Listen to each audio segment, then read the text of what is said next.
So this is the burial ground for the former slaves, the Negro burial ground. They were not buried with the. They were not buried in the cemeteries with the white families. The cemetery was probably created about 1819, and to be used as a slave cemetery. They continued to use this grave though, even after emancipation. Last known burial was 1957. It only contains really a few headstones, but probably hundreds of bodies are probably buried here. The slave population in 1860, the total population in 1860 was about 1,920 people. About 1,200 were black and 720 were white.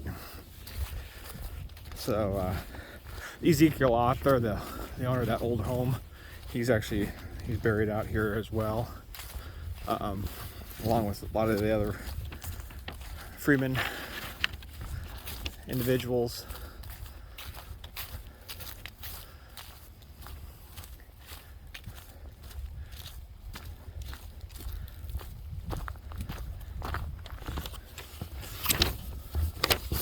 So the most prominent headstone here in the cemetery is that of Mealy Stark. Really one of the few visible headstones out here, and it's surrounded by the little iron fence. Probably Amelia was her real name. She did live here. She was born in Tennessee during slavery times, and then she moved out here with her husband. And here's her grave here. Got the headstone.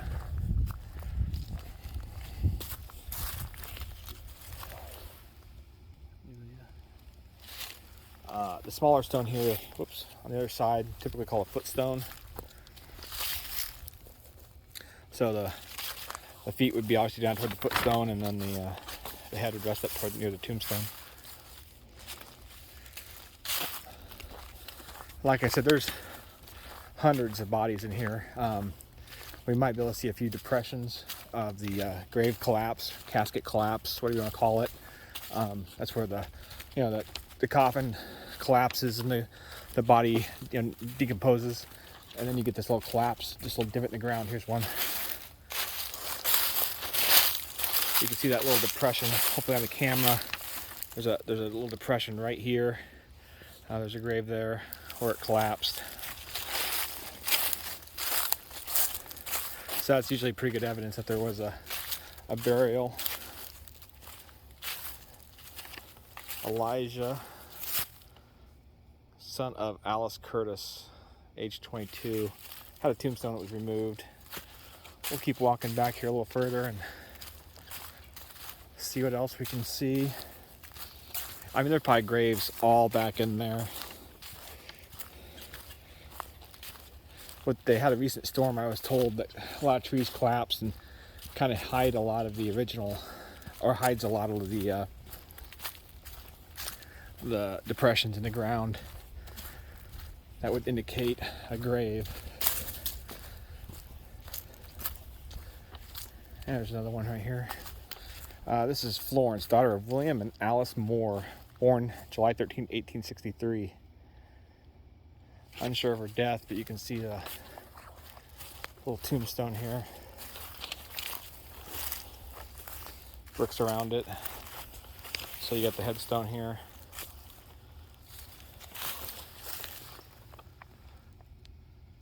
And the footstone to follow. Amazing sight.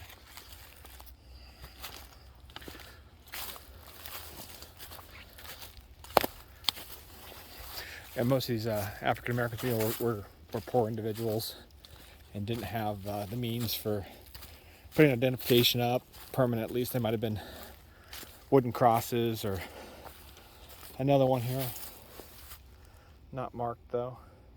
But you can see the depressions. Hopefully on camera you can. There's a depression right here in front. Another one. So there's almost like a row right here of graves. There's another one marked over here. We'll get around to it in a minute. Another row right here. There's some depressions. Again, hard to see, I'm sure.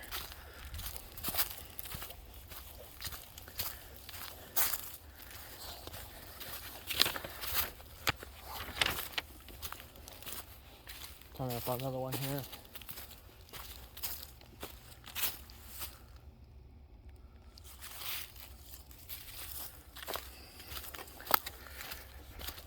I forgot to ask the gentleman I was talking to at the visitor center if stones were damaged in the storm.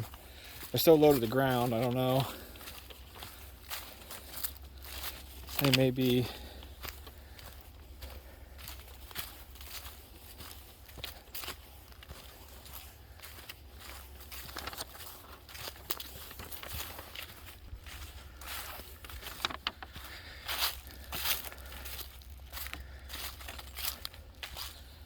This is Sam Arthur.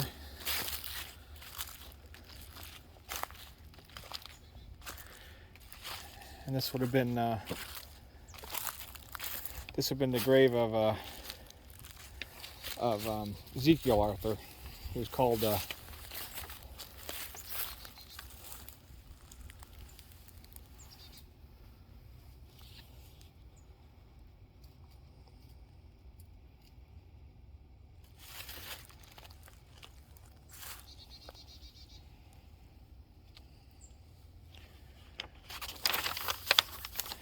and we know Ezekiel from that picture from earlier.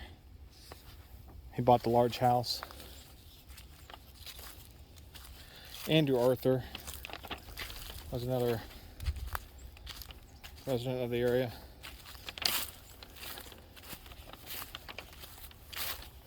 Now this trail's kind of looping me back toward the beginning here. A few more tombstones here. We got 7. This is an infant, unnamed infant. You can likely tell just due to the spacing of the headstone. Oops, my shadow. The headstone and then the footstone. See if we can read that. Can't. It's too bad. Little infant grave there. Number 8 here is Edward Craig. He was a Tennessee private, first class. Nickname is Doodle. Died May 1920, so kind of a recent grave. Kelly Craig died March 10th, 1938, for 40 years faithful servant of the Kirkpatrick family in Cahawba.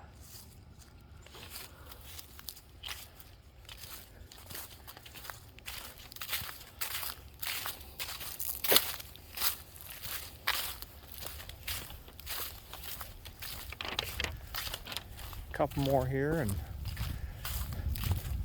a beautiful day here in January here. About 40 degrees. A lot of cleanup from the storm still to do. I'm not sure if they will or not.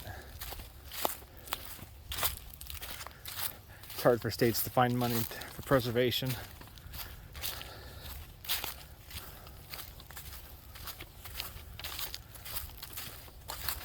There's another one back there. It's not noted, I don't think.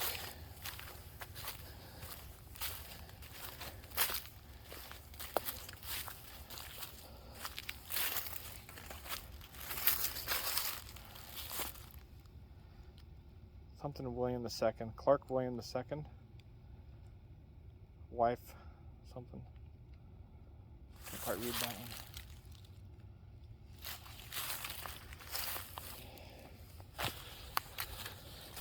Yeah, like I said, stones were not a typical feature in a lot of African American communities, especially with actual slave burials. Actually, they might give a little wooden cross or something like that, which are of course long deteriorated and gone.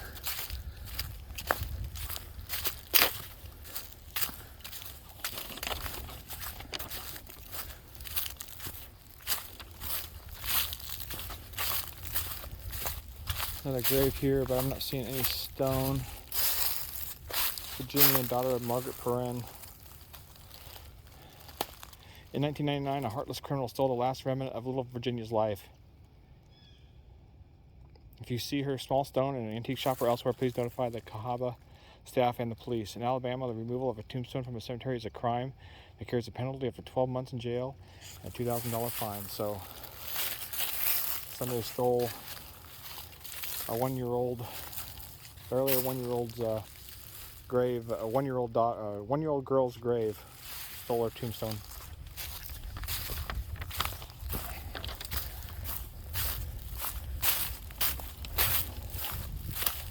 I just walked right out with it under the coat because it's probably pretty small. Most infant tombstones were pretty small.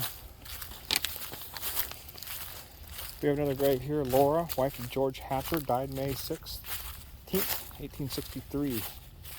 Laura was the first of George's 4 wives. Her sister was his second wife. George had 16 children and lived to 73. So again, this is Laura, wife of George Hatcher. The rose, a flower on there. And again, the footstone.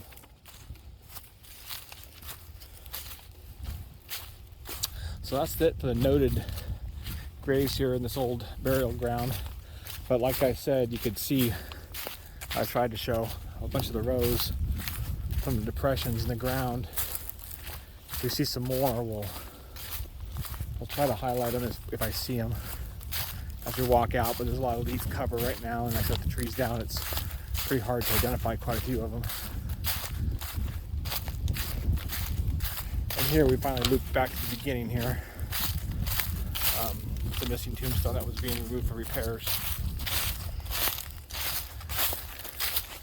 And walking back out, you can see the first grave we came across in the iron, around the iron fence.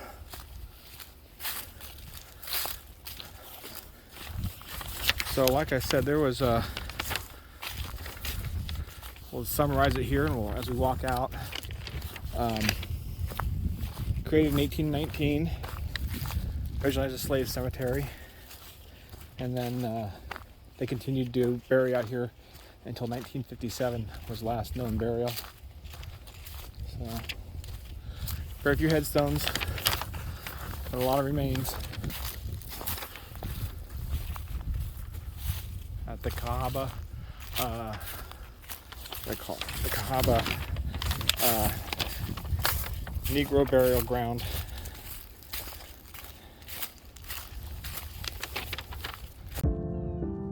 Hey guys, thanks for watching the video. Hope you enjoyed it. I post 4 or 5 times a month, usually just cemetery videos, the Goonies content, as well as just my travels, exploring, etc. So if you take a few seconds and just hit that little subscribe button, that would be great, so you don't miss anything coming up. And in the meantime, here's a few more fun videos I think you'll enjoy.